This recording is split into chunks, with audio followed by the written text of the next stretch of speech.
Hi, welcome to our channel. எல்லோரும் எப்படி இருக்கீங்க? நல்லா இருக்கீங்களா?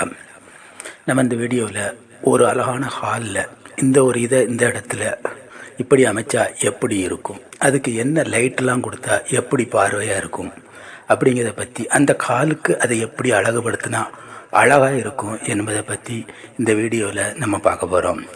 நீங்கள் முதல்ல நம்ம சேனலில் பார்க்கிங்கன்னா மறக்காமல் சப்ஸ்கிரைப் பண்ணிக்கிடுங்க. உங்கள் ஆதரவை தாருங்க. வீடியோவை பாருங்கள், லைக் பண்ணுங்கள், கமெண்ட் பண்ணுங்கள். வாங்க வீடியோக்குள்ளே போகலாம்.